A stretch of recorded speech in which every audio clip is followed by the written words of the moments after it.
भट्ट जी भी हैं, उत्तराखंड क्रांति दल से हैं। और क्या कुछ कहेंगे भट्ट जी आप, क्योंकि परसों एक संयुक्त रिपोर्ट दी जाती है भट्ट जी, और जो तमाम लोग आंदोलन कर रहे थे, पूर्व विधायक ओम गोपाल रावत जी थे और भाई साहब थे, वहां पर तमाम लोग थे, उनको एक रिपोर्ट दी जाती है, उसमें कहा जाता है कि ठेका हटाया जाएगा, लेकिन कल शाम में खोल दिया जाता है। क्या कुछ कहेंगे आप? देखिए, सरकार की मानसिकता इससे पता चलती है कि सरकार जनहित के लिए काम करती है या स्वहित के लिए।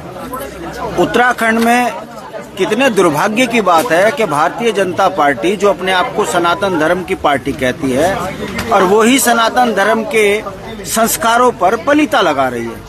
ये जो मामला है, ये ऋषिकेश ढालवाला के खारा स्रोत का है। यहाँ पर हत्याएं हो रही हैं। अभी हाल में उत्तराखंड के मूल निवासी अजेंद्र कंडारी की हत्या हुई, उस पर पूरे उत्तराखंड की जनता में उबाल हुआ। इसी को लेकर यहाँ पर धरना चल रहा है। जनता की एक सूत्रीय मांग है कि ये अवैध ठेका बंद हो। आरोप लग रहे हैं कि जो यहाँ के मंत्री हैं सुबोध उनियाल, वो इसको संचालित करने में बड़ी उत्सुकता दिखा रहे हैं। इसीलिए जनता की अनदेखी करके ये शराब का ठेका चलाया जा रहा है। मैं उत्तराखंड क्रांति दल के नेता होने के नाते जब हमने इस चीज की जानकारी प्राप्त करी कि ये ठेका वैध है कि अवैध है, तो पता चला ये तो वन भूमि में है, और वन भूमि के कानून केंद्र के होते हैं। जब उत्तराखंड में नागरिकों के लिए बीन नदी का पुल नहीं बन सकता, किमसार मोटर मार्ग नहीं बन सकती, कारण कहते हैं सख्त वन कानून 1980 है, जिस कारण जंगली जानवरों को दिक्कत ना हो, इसलिए वहाँ पर सड़कें और पुल नहीं बन सकते। ऐसे ही कोटद्वार चिल्लर मोटर मार्ग इसलिए नहीं बन पा रहा है कि वन कानून है। हम आपके माध्यम से पूछना चाहते हैं, तो ये शराब का ठेका जंगल में क्यों? एनजीटी कानून कहता है कि 120 मीटर दूर नदी से और दूर होना चाहिए, मगर आप नदी के मुहाने में आप शराब का ठेका खोलते हैं। आखिर ऐसा क्यों? तीसरी बड़ी महत्वपूर्ण बात है, हम लोकतंत्रीय प्रणाली में जीने वाले लोग हैं। अपने अधिकारों को संरक्षित करने के लिए हम जनप्रतिनिधि चुनते हैं।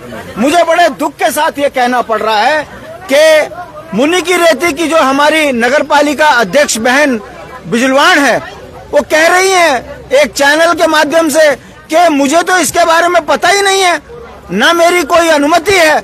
लोकतंत्र में जनता के चुने हुए जनप्रतिनिधि को अनदेखा कर अगर ये ठेका खुला है, तो इससे पता चलता है कि भारतीय जनता पार्टी ये केवल और केवल चंद व्यापारियों की पार्टी है।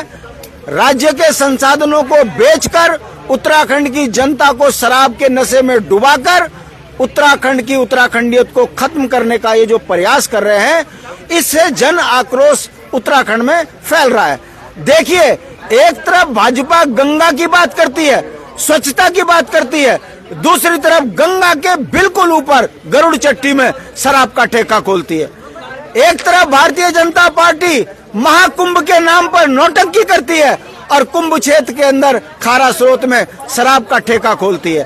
तो ये तो तय करना पड़ेगा भाजपा को कि ये शराबियों की पार्टी है या सनातनियों की पार्टी है। ये उत्तराखंडियत की रक्षा करने के लिए काम कर रही है या उत्तराखंडियत को खत्म करने के लिए ये उत्तराखंड में सरकार चल रही है। इन तमाम सवालों को लेकर अब जनता में जो उबाल है, हमें लगता है कि आने वाले समय में एक बड़ा जन आंदोलन खड़ा होगा। इस राज्य का ये दुर्भाग्य बन चुका है कि यदि जनप्रतिनिधि सवाल खड़े करता है तो उस पर मुकदमे लगा दिए जाते हैं, जेल डाल दिया जाता है। चौखटिया से पैदल यात्रा केवल इसलिए हो रही है कि हमको स्वास्थ्य व्यवस्था सही करके दो। पहाड़ों में स्वास्थ्य व्यवस्था सही नहीं है। शिक्षक स्कूल बंद हो रहे हैं, शिक्षक पहाड़ों में है नहीं, अशिक्षा की ओर पूरे राज्य को झोंक रहे हैं। ये भाजपा का असली चेहरा है। लोग पानी के लिए तरस रहे हैं, सड़क के लिए तरस रहे हैं, मगर भारतीय जनता पार्टी घर घर पानी तो नहीं भेज पा रही है, मगर घर घर शराब भेज रही है। यही कारण है कि अब उत्तराखंड का नौजवान, बुजुर्ग, मातृशक्ति, छात्र शक्ति, व्यापारी, कर्मचारी, तमाम वो लोग इस खारा स्रोत के जो शराब का जो अड्डा है, इसे बंद करने की बात कर रहे हैं। और बड़ा स्पष्ट है, हम भी कहते हैं कि सरकार ये एनओसी तो दे दीजिए। अगर ये एनओसी हमारे हाथ में आ जाएगी, हम हाई कोर्ट से तमाम उन अधिकारियों को, डीएफओ को, एसडीएम को, डीएम को, तहसीलदार को, पटवारी को अगर उनके ठिकाने में ना पहुंचा दें तो फिर काहे के राजनीतिक व्यक्ति मगर कह रहे हैं कि हमारे पास 90 साल की लीज है, मगर दे नहीं रहे हैं, क्योंकि ये जानते हैं कि वो लीज जैसे ही जनप्रतिनिधियों के हाथ में आएगी तो कोर्ट के माध्यम से इनको जरूर कोई ना कोई सबक सिखाया जाएगा। मगर बड़े दुख के साथ हमें कहना पड़ रहा है, वर्तमान में उत्तराखंड में लोकतंत्र खत्म हो चुका है। कुछ चंद गुंडे मवाली सत्ता में बैठे हैं, धर्म की आड़ में सत्ता तो पाली, मगर जब सनातनी बच्चों के संरक्षण की बात आई तो पता चला कि सनातन धर्म के बच्चों को ही अब ये निवाला बनाकर उत्तराखंड को लूट रही है। दुर्भाग्य है, आने वाले समय में भारतीय जनता पार्टी के ये कुकृत्य जनता के बीच में जाएंगे, हम इसको मुद्दा बनाएंगे और 27 में भारतीय जनता पार्टी को उत्तराखंड से बाहर करने का पूरा प्रयास करेंगे, क्योंकि ये राज्य शहादत से लिया हुआ है। इस राज्य के जो बुनियादी सवाल है वो आज भी जस के तस है।